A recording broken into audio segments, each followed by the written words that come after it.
ಕ್ಷುಲ್ಲಕ ಕಾರಣಕ್ಕೆ ಹೋಟೆಲಿಗೆ ಬಂದಂಥ ದಂಪತಿಯ ಮೇಲೆ ಹಲ್ಲೆಯಾಗಿರುವಂಥ ಘಟನೆ ಬೆಳಗಾವಿಯಲ್ಲಿ ನಡೆದಿದೆ. ಬೆಳಗಾವಿಯ ಕೊಲ್ಲಾಪುರ ಸರ್ಕಲ್ ಬಳಿ ಈ ಗಲಾಟೆಯಾಗಿದೆ.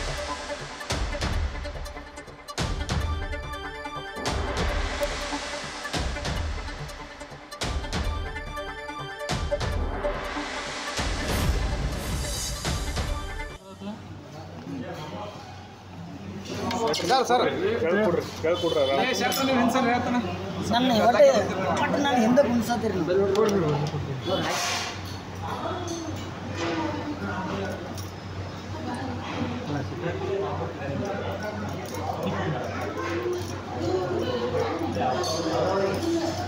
ಚೆನ್ನಾಗಿ ಭಾಜಿ ಫಾಸ್ಟ್ ಆಯ್ತು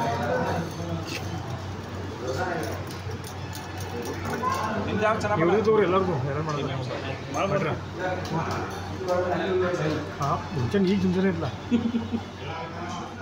ಈ ಬಗ್ಗೆ ಹೆಚ್ಚಿನ ಡೀಟೇಲ್ ಇಡೋದಕ್ಕೆ ನಮ್ಮ ಪ್ರತಿನಿಧಿ ಶ್ರೀಕಾಂತ್ ಫೋನ್ ಸಂಪರ್ಕದಲ್ಲಿ.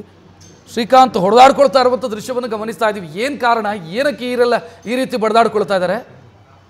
ನೋಡಿ ರಕ್ಷತ್, ಏನಂತಂದ್ರೆ ಸಣ್ಣ ಮಗು ಆಟ ಆಡ್ತಾ ಏನಂತಂದ್ರೆ ಆ ಹೋಟೆಲ್ನಲ್ಲಿ ಊಟಕ್ಕೆ ಕುಳಿತಂತ ವ್ಯಕ್ತಿಯೊಬ್ಬರ ಕಾಲಡಿ ಏನಂತಂದ್ರೆ ಹಾದು ಹೋಯ್ತು ಅನ್ನೋ ಕಾರಣದಿಂದಾಗಿ ಆ ಮಗುವನ್ನ ಇವರು ಬೈತಾರೆ. ಅಂತ ಸಂದರ್ಭದಲ್ಲಿ ಅದನ್ನ ಪ್ರಶ್ನೆ ಮಾಡಿದಂತವರಿಗೆ ಏನು ಕಪಾಳಕ್ಕೆ ಏಟನ್ನ ಕೊಡ್ತಾರೆ. ಅದಾದ ನಂತರ ಇದು ಒಬ್ಬರಿಗೊಬ್ಬರು ಬೈದಾಟ ಮತ್ತು ತಳ್ಳಾಟ ನಡೆದು ಏನಂತಂದ್ರೆ ಸುದೀರ್ಘಕ್ಕೆ ಹೋಗಿರುವಂತದ್ದು.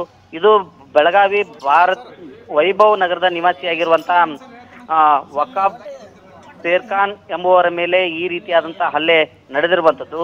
ತಾಯಿ ತಂದೆ ಸಮೇತವಾಗಿ ಇಡೀ ಕುಟುಂಬಸ್ಥರು ಏನಂತಂದ್ರೆ ಊಟಕ್ಕೆ ಬಂದಿರ್ತಾರೆ. ಆ ಸಂದರ್ಭದಲ್ಲಿ ಮಗು ಆಟ ಆಡ್ತಾ ಏನಂತಂದ್ರೆ ಏನು ವ್ಯಕ್ತಿ ಏನಿದ್ದಾನೆ ಊಟಕ್ಕೆ ಕುಳಿತಂತ ವ್ಯಕ್ತಿ ಆತನ ಕಾಲಡಿ ಏನಂತಂದ್ರೆ ಹಾದು ಹೋಗುತ್ತೆ.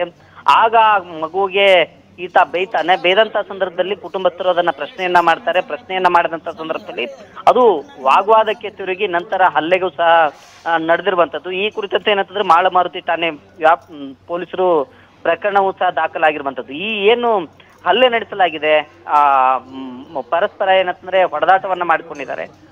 ಅದು ಏನಂತಂದ್ರೆ ಅಲ್ಲಿರ್ತಕ್ಕಂಥ CCTVಯಲ್ಲಿ ಸೆರೆಯಾಗಿರುವಂತದ್ದು. ರಕ್ಷತ್, ಥ್ಯಾಂಕ್ ಯು ಶ್ರೀಕಾಂತ್ ಮಾಹಿತಿಗೆ. ನ್ಯೂಸ್ ಫಸ್ಟ್ ನಿರ್ಭೀತಿಯಿಂದ ನಿಮ್ಮ ಪರವಾಗಿ.